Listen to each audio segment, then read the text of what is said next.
नमस्कार, बहुत बहुत स्वागत है आप सभी का इस वरिष्ठ खबर में। मैं हूं प्रियंका उपल। सबसे पहले बात होगी पीएम मोदी की। पीएम नरेंद्र मोदी ने अपने संसदीय क्षेत्र वाराणसी को इंटरनेशनल क्रिकेट स्टेडियम का खास तोहफा दिया है। वाराणसी पहुंचे पीएम मोदी ने इसकी आधारशिला रखी। कई आधुनिक सुविधाओं से लैस ये क्रिकेट स्टेडियम करीब 450 करोड़ रुपए की लागत से बना है। 30 एकड़ में फैला होगा और कानपुर और लखनऊ के बाद ये यूपी का तीसरा इंटरनेशनल क्रिकेट स्टेडियम होगा। बीसीसीआई के आला अधिकारियों और इसके अलावा सचिन तेंदुलकर, सुनील गावस्कर, कपिल देव जैसे कई पूर्व दिग्गज क्रिकेटर्स की मौजूदगी में पीएम ने कहा कि यह स्टेडियम पूर्वांचल का सितारा बनेगा।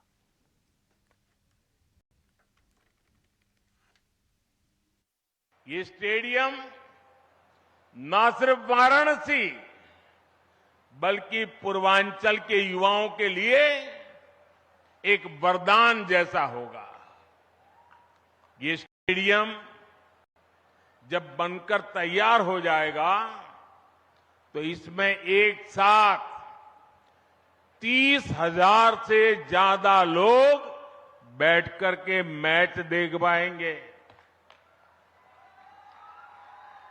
और मैं जानता हूं, जब से इस स्टेडियम की तस्वीरें बाहर आई हैं, हर काशीवासी गदगद हो गया है। महादेव की नगरी में ये स्टेडियम, उसकी डिजाइन स्वयं महादेव को ही समर्पित है। एक समय था जब माता पिता बच्चों को इस बात के लिए डांटते थे कि हमेशा खेलते ही रहोगे क्या, कुछ पढ़ाई वढ़ाई करोगे कि नहीं, यही हुड़दंग करते रहोगे क्या, यही सुनना पड़ता था। अब समाज की सोच बदली है। बच्चे तो पहले से ही सीरियस थे ही, अब माता पिता भी स्पोर्ट्स को लेकर के गंभीर हुए हैं। अब देश का मिजाज ऐसा बना है कि जो खेलेगा वही खिलेगा।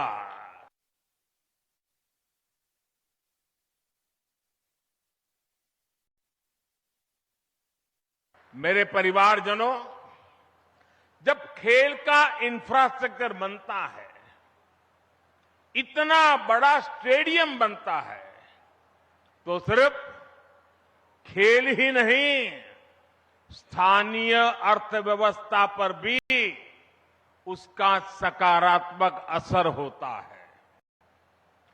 जब स्पोर्ट्स के ऐसे बड़े सेंटर बनेंगे तो उसमें बड़े स्पोर्ट्स आयोजन होंगे। जब बड़े आयोजन होंगे तो बड़ी तादाद में दर्शक और खिलाड़ी आएंगे। इससे होटल वालों को फायदा होता है, छोटी बड़ी खाने पीने की दुकान को फायदा होता है, रिक्शा, ऑटो रिक्शा, टैक्सी, इनको भी फायदा होता है। हमारे नाव चलाने वालों को तो दो दो हाथ में लड्डू हो जाता है। इतने बड़े स्टेडियम की वजह से स्पोर्ट्स कोचिंग के नए सेंटर खुलते हैं, स्पोर्ट्स मैनेजमेंट सिखाने के लिए नए अवसर बनते हैं। चले, तो ये तो खबर थी वाराणसी से। अब बात करते हैं देश के दूसरे गौरव की, और जो कल मिलने जा रहा है, और वो है वंदे भारत ट्रेनों की सौगात। प्रधानमंत्री नरेंद्र मोदी रविवार को 9 वंदे भारत ट्रेनों की सौगात देने वाले हैं। पीएम मोदी वीडियो कॉन्फ्रेंसिंग के जरिए इन ट्रेनों को हरी झंडी दिखाने वाले हैं। गुजरात को तीसरी वंदे भारत मिलने वाली है, अहमदाबाद से जामनगर जाएगी। वहीं केरल को दूसरी वंदे भारत ट्रेन मिलेगी जो कासरगोड और तिरुवनंतपुरम के बीच चलेगी। इसके साथ ही चेन्नई से विजयवाड़ा, तिरुनेली और मदुरई चेन्नई इस रूट पर एक चलेगी। पुरी से राउरकेला और राबाद से लेके बेंगलुरु, जयपुर से उदयपुर तक, और पटना से रांची और पटना से हावड़ा के बीच भी दूसरी वंदे भारत ट्रेनें चलेंगी, जिन्हें हरी झंडी दिखाया जाएगा। मंत्री जी ने वंदे मेट्रो का जो कॉन्सेप्ट दिया है और वंदे भारत जो ट्रेन चलाई है, वंदे भारत ट्रेन जो जामनगर, राजकोट होते हुए अहमदाबाद जाती है, कल उसका शुभारंभ करेंगे माननीय प्रधानमंत्री जी। उसका साणंद में भी स्टॉपेज है, तो वो एक बहुत बड़ी फैसिलिटी रहेगी साणंद के लिए। और साथ ही साथ वंदे मेट्रो जो बहुत जल्दी आगामी 6 महीने के अंदर आने वाली है, वो वंदे मेट्रो भी यहाँ पे आरंभ करेंगे अहमदाबाद से साणंद के बीच। तो भारत जल्द ही सेमीकंडक्टर मैन्युफैक्चरिंग में लीडर बनेगा, ऐसा कहना है केंद्रीय इलेक्ट्रॉनिक्स और सूचना प्रौद्योगिकी मंत्री अश्विनी वैष्णव का, जिन्होंने 18 आवर स्वदेश से खास बातचीत में ये भरोसा जताया। गुजरात के सानंद में सेमीकंडक्टर मैन्युफैक्चरिंग प्लांट के भूमि पूजन के बाद उन्होंने ये बात कही। उन्होंने कहा कि जल्द 2 ऐसे और प्रस्ताव आएंगे और इस खास बातचीत को सुमिता करीर ने किया है। आइए सुनवाते हैं आपको। आपने काफ़ी सारे आंकड़े दिए स्टेज के ऊपर कि एक्सपोर्ट्स जो है इलेक्ट्रॉनिक्स एक्सपोर्ट्स 8 लाख करोड़ से भी ज़्यादा हो गए हैं।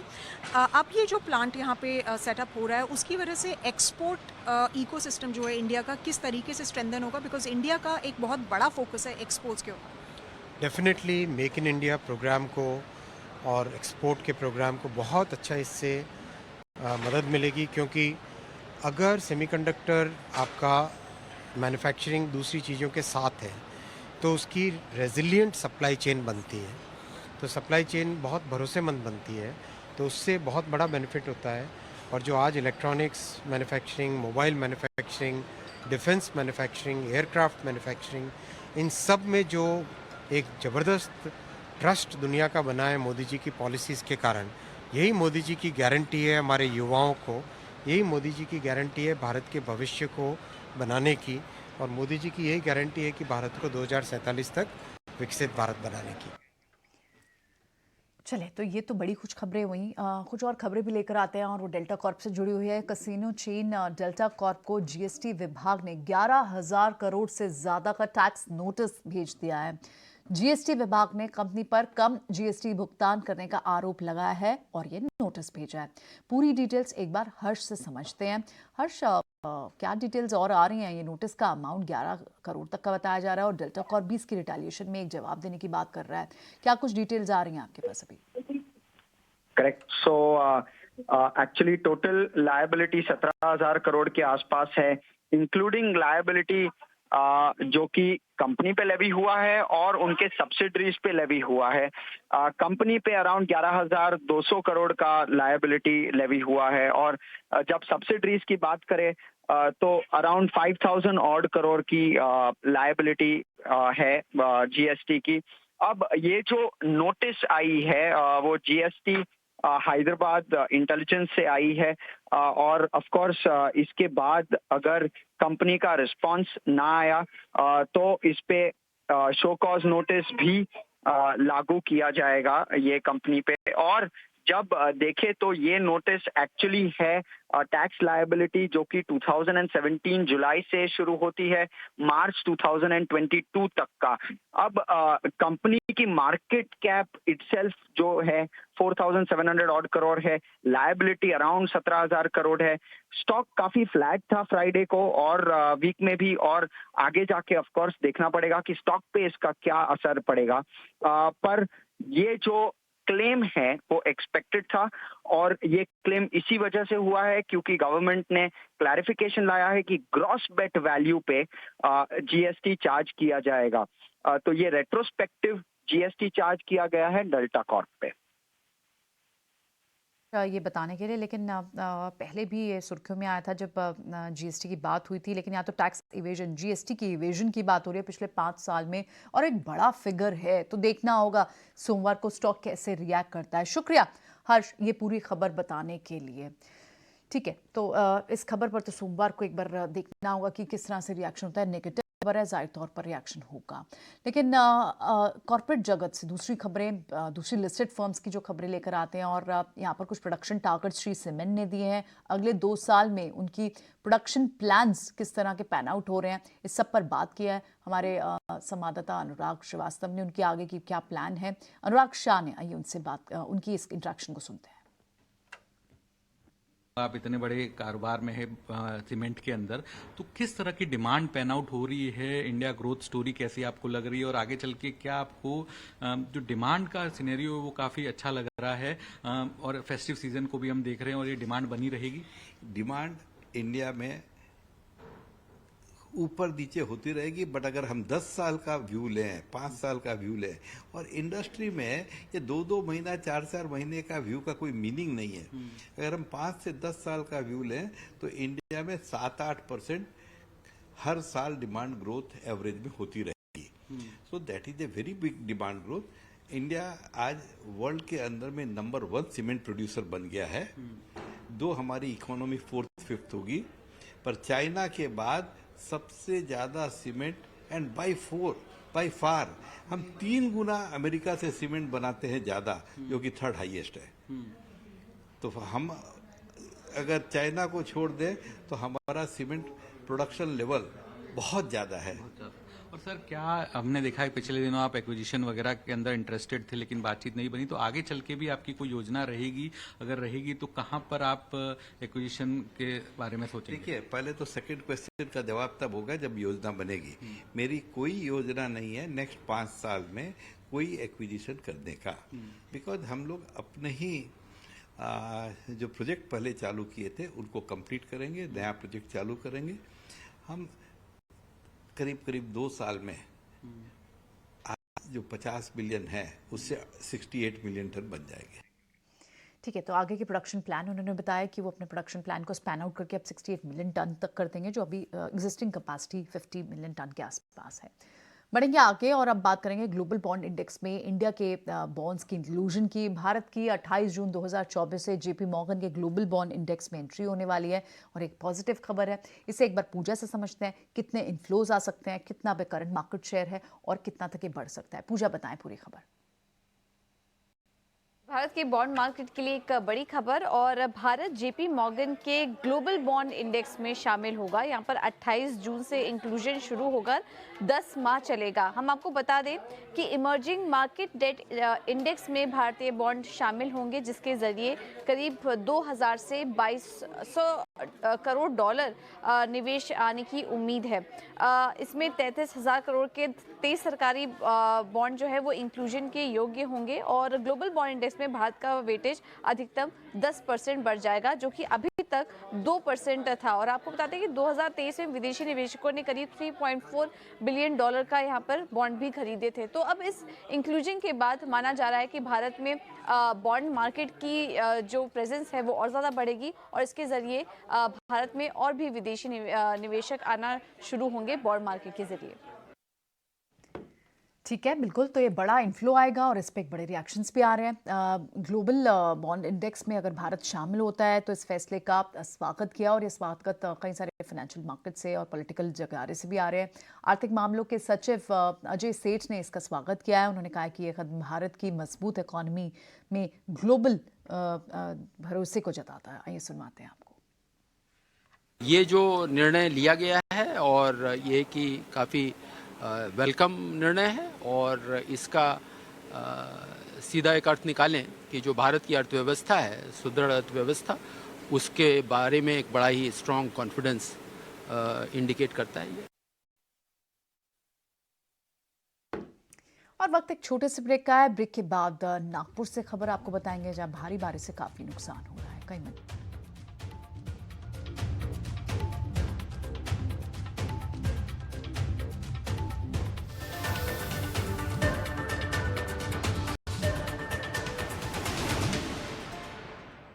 हर खबर अब आपकी भाषा हिंदी में। इस समय मुझे लगता है डिमांड से ज्यादा सप्लाई की वजह से क्रूड प्राइसेस ऊपर जा रहा है। बनिए चुटकी में चतुर, जिससे आप बना सकेंगे अपना पोर्टफोलियो मजबूत। जल्द लॉग इन करें etnowswadesh.com पर। बढ़ो बदलो देश के साथ। लिफ्ट जो चांद तक जाएगी। मैं एक ऐप बनाऊंगा जो मुझे ब्रूनो को समझने में हेल्प करेगा। एक शू बना रही हूँ जिससे I can fly. When you believe nothing is impossible, you see no limits. Engineering solutions for a limitless world. Kirloskar. A congregation of India's most inspirational people. Common by appearance, but uncommon by deeds. A homecoming for the ambassadors of goodwill and generosity. An award institution without a parallel on Indian television. It is time for the Times Now Amazing Indians Awards 2023 on 29th of September in New Delhi. Co-powered by Vedehi Institute of Medical Sciences and Research Center, Bengaluru. Associate sponsor, Adani. Education partner, Bennett University.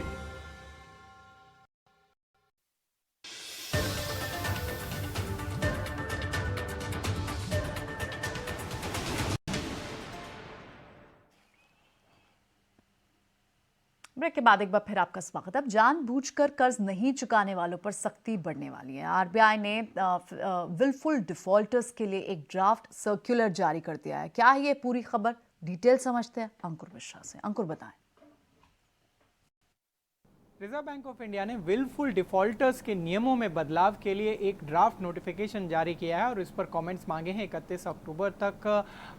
अभी तक जो नियम है उसमें ये तय नहीं था कि जो विलफुल डिफॉल्टर है उसको अपना पक्ष रखने का मौका नहीं दिया जाता था, लेकिन आपको याद होगा सुप्रीम कोर्ट की जो गाइडलाइंस थी वो क्लियरली बोलती थी कि जो विलफुल डिफॉल्टर है यानी कि बोरोअर को भी एक चांस मिलना चाहिए अपना केस प्रेजेंट करने का। और इसीलिए ये जो नए नियम है इनमें बदलाव किया गया है। यहाँ पर सजेशन यही है कि 15 दिन के भीतर अगर विलफुल डिफॉल्टर घोषित होता है तो वहां पर उस नोटिस का जवाब देने के लिए 15 दिन में रिटन सबमिशन देना होगा। इसके अलावा 6 महीने का पूरा वक्त दिया गया है जो पूरा प्रोसेस है उसको कंप्लीट करने के लिए, यानी कि जब से एनपीए घोषणा हुई है, कोई अकाउंट टैग हुआ है एनपीए के तौर पर, तब से लेकर 6 महीने के भीतर आपको विलफुल डिफॉल्टर के रूप में ये एंटिटी या बोरोवर है या नहीं इसको डिसाइड करना होगा। और इसके लिए एक कमेटी होगी बैंकों की, ये सजेशन दिया गया है और ये कमेटी तय करेगी कि आखिर जो डेफिनेशन है उसके हिसाब से ये विलफुल डिफॉल्टर होता है या नहीं।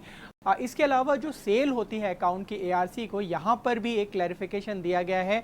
बोला गया है कि आपका जो ट्रांसफर ऑफ अकाउंट होता है उसके बाद आपकी जिम्मेदारी नहीं खत्म हो जाती है विलफुल डिफॉल्टर पर एक्शन लेने के लिए। अगर कोई क्रिमिनल प्रोसीडिंग भी है तो वो आपको एक्शन लेना है, फोटोग्राफ पब्लिश करना है, तो वो सारे जो प्रोसेसेस हैं वो कंप्लीट करने हैं। और एआरसी के पास भी या किसी और लेंडर के पास भी अगर लोन अकाउंट ट्रांसफर हो है तो भी आपको सीआईसी को सारी इंफॉर्मेशन देनी पड़ेगी और जो तय फॉर्मेट है वहां पर पूरे डिस्क्लोजर्स आपको देने पड़ेंगे। और ये प्रक्रिया तब तक चलेगी जब तक कि जो अकाउंट की तय सीमा 25 लाख से नीचे नहीं होती। ठीक है, शुक्रिया अंकुर ये खबर हम तक लेकर आने के लिए। अब ओएमसीज पर एक खबर प्रकाश हम तक लेकर आए हैं। आईओसी, बीपीसीएल, एचपीसीएल के लिए बड़ी खबर है और राहत की खबर है। सूत्रों की माने तो जो जानकारी मिली है उसके हिसाब से सरकार जल्द ऑयल मार्केटिंग कंपनियों को 30,000 करोड़ रुपए की आर्थिक सहायता दे सकती है। डिटेल्स प्रकाश से लेते हैं। प्रकाश बताएं।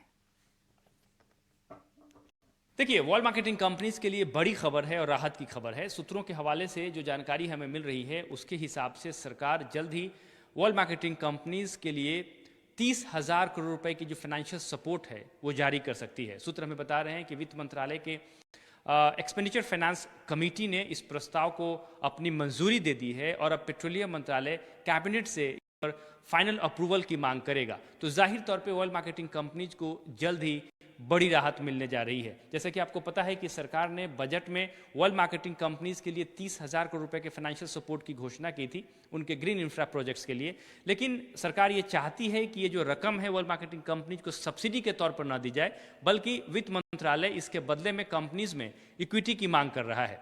पेट्रोलियम मंत्रालय ने पहले ही आईओसीएल और बीपीसीएल जैसी कंपनियों को इस बात के निर्देश दिए हैं कि वो राइट इशू लॉन्च करे। साथ ही साथ एचपीसीएल जो है उसने प्रेफरेंशियल शेयर अलॉट करने का जो विकल्प है उसका चुनाव किया है। जाहिर तौर पे ऑयल मार्केटिंग कंपनीज को जल्द ही बड़ी राहत मिलने जा रही है, क्योंकि सूत्र हमें इस बात की भी जानकारी दे रहे हैं कि जो 30,000 करोड़ रुपए का फाइनेंशियल सपोर्ट है वो अगले महीने तक कंपनियों को दी जा सकती है। ऐसे समय में जब क्रूड ऑयल की कीमतों में फिर से बढ़ोतरी देखने को मिल रही है, ऑयल मार्केटिंग कंपनीज का जो अंडर रिकवरी है पेट्रोल डीजल पर वो फिर से बढ़ने लगा है। ऐसे में अगर 30,000 करोड़ रुपए की फाइनेंशियल सपोर्ट कंपनियों को दी जाती है तो जाहिर तौर पे उनके लिए बड़ी राहत की बात होगी, जिससे कि उनके जो लॉसेस हैं उसको कवर किया जा सके। ठीक है, लॉसेस और अंडर रिकवरीज को कवर करने की बात की जा रही है। हालांकि अंडर रिकवरीज काफ़ी रिकवर हुई हैं, लेकिन इनके रिफाइनिंग मार्जिन और डिस्ट्रीब्यूशन मार्जिन को लेकर हमेशा एक कंसर्न रहता है कि इस वक्त इतनी अट्रैक्टिव वैल्यूएशन पर है। बहुत बहुत शुक्रिया प्रकाश ये खबर हमें बताने के लिए। अब खबर एक इंश्योरेंस जगत से भी लेते हैं। वित्त मंत्री ने हाल ही में इंश्योरेंस कंपनियों के चीफ्स के साथ बैठक की है, जिसमें श्योरिटी बॉन्ड्स को लेकर चर्चा की गई है। क्या चर्चा की गई है और क्या कुछ इंपॉर्टेंट डिटेल्स निकल के आ रही हैं, ये हमें अनुराग शाह बताएंगे। 2022 के बजट में निर्मला सीतारमण वित्त मंत्री ने श्योरिटी बॉन्ड का ऐलान किया था और श्योरिटी बॉन्ड को एक अल्टरनेटिव के तौर पे देखा गया था बैंक गारंटी के जो दी जाती है इंफ्रा प्रोजेक्ट्स के अंदर। लेकिन तब से हमने देखा कि इतना ज़्यादा पिकअप नहीं हुआ। केवल 2 कंपनियों के द्वारा ही श्योरिटी बॉन्ड के प्रोडक्ट लॉन्च किए गए। इस साल मई के महीने में श्योरिटी बॉन्ड से जुड़ी हुई रियायतें भी दी गई, जिसमें सॉल्वेंसी रिक्वायरमेंट को कम किया गया, लेकिन फिर भी इतना ज़्यादा पिकअप नहीं हुआ है श्योरिटी बॉन्ड में। तो अब जो है सरकार के द्वारा कोशिश की जा रही है कि श्योरिटी बॉन्ड को पुश दिया जाए और इसी सिलसिले में वित्त मंत्री निर्मला सीतारमण ने जो चुनिंदा इंश्योरेंस कंपनियों के मुखिया हैं उनसे मुलाकात की है और इस बैठक के अंदर ट्रांसपोर्ट मिनिस्टर नितिन गडकरी भी मौजूद थे।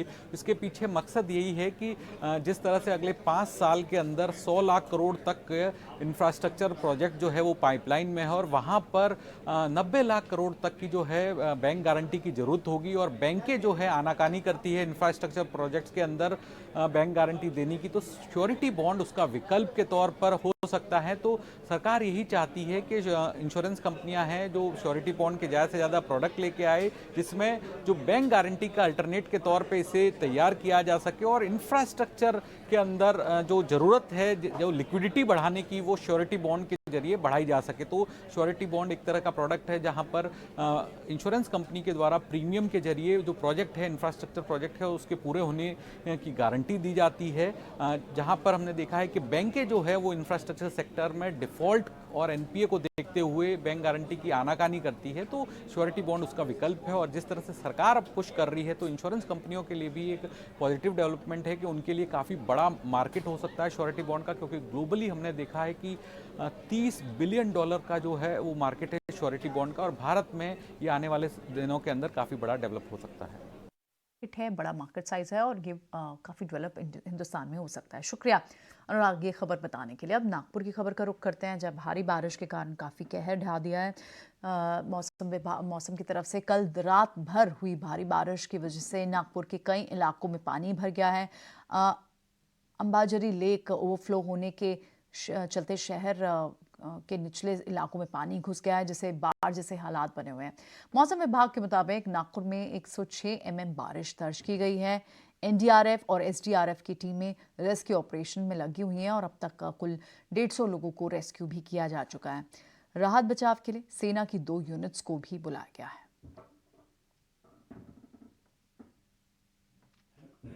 नागपुर का तो पता नहीं, लेकिन पंचायती चौक और बर्डी ये पूरा डूब गया है और आज से कुछ साल पहले भी ऐसे हुआ था।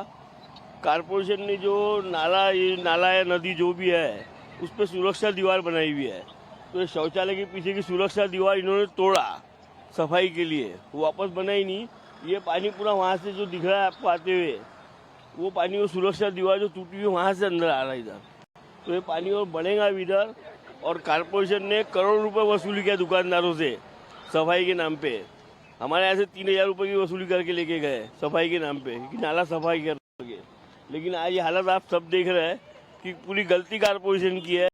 इन्होंने नाला भी साफ नहीं किए, नदी भी साफ नहीं किए, और पैसे कहाँ गए ये फडणवीस जी को मालूम और गडकरी जी को मालूम। ठीक है, तो ये तो नागपुर का हाल है, लेकिन मौसम थोड़ा बदला हुआ दिल्ली का भी मिजाज दिख रहा है। दुनिया की वहाँ पर भी इनफैक्ट बारिश हुई है। लेकिन चलिए अब बढ़ते हैं ऑटो जगत की तरफ और वहाँ आपको दुनिया की अब तक की ऑडी, सबसे महंगी ऑडी कार दिखाते हैं और इस कार की झलक। और ये वो ख़ास कार भी है जो G20 में इस्तेमाल हुई थी विदेशी मेहमानों को लाने और ले जाने के लिए। सुमित चतुर्वेदी ने एक खास रिपोर्ट तैयार की है, आइए आपको दिखाते हैं। आज अब आपको एक बहुत खास तरह की ऑडी कार दिखाना चाहते हैं। ये सबसे महंगी ऑडी कार है दुनिया की, लगभग 12 करोड़ इसकी कीमत है भारत में। पर क्या इसको खास बनाता है? सबसे पहले देखिए, इसकी शुरुआत करते हैं हम इसकी खासियत से। सिक्योरिटी, आर्मर्ड प्लेटिंग, और सिर्फ आर्मर्ड प्लेटिंग ही नहीं, टायर्स भी पूरी तरह से bullet proof, grenade proof, blast proof हैं। ये आर्मर्ड प्लेटिंग है इस गाड़ी का। जनरली जो गाड़ी का वेट होता है ऑडी कार का वो 2.5 टन होता है, इसका लगभग 4 टन से ऊपर वेट है। 160 किलोग्राम का इसका सिर्फ दरवाज़ा है। सो ये गाड़ी बड़े लोगों को, जो भी इसे खरीदते हैं, उनको पूरी तरीके से खतरों से बचाती है। गन फायर, ग्रेनेड फायर, इन सब से बचाती है। इसमें 4 लीटर का TFS इंजन है जिससे बहुत तेज़ भागती है और सिक्योरिटी की सिचुएशन में किसी भी खतरे में जल्दी भाग जाती है। 80 न्यूटन मीटर का टॉर्क है इसका। इसकी और फीचर्स की बात करें तो केमिकल अटैक से बचाती है। उस वक्त इसके अंदर की जो हवा है वो काम आती है, बाहर की हवा ये नहीं लेती है। पर इसकी माइलेज इससे ड्रॉप होती है, लगभग 4 किलोमीटर 1 लीटर में माइलेज इसकी आ जाती है।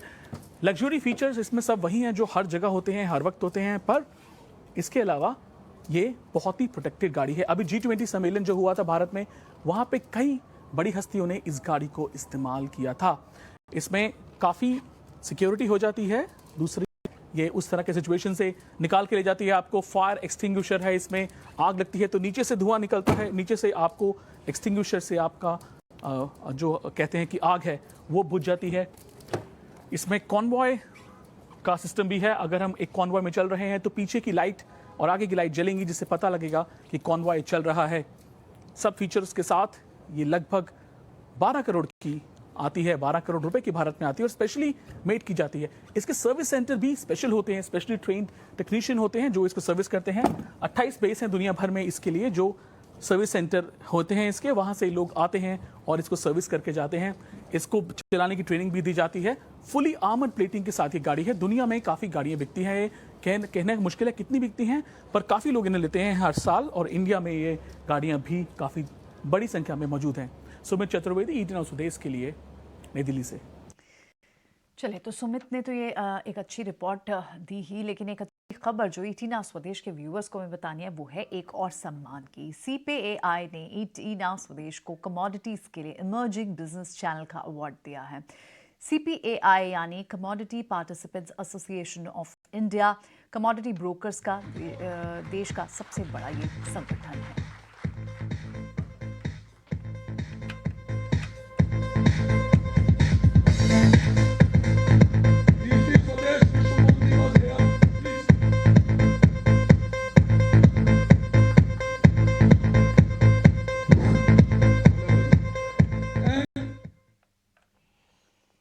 चलिए, बुलेटिन में इतना ही। मुझे दीजिए इजाज़त, लेकिन लगातार खबरें और अपडेट्स बने हुए हैं।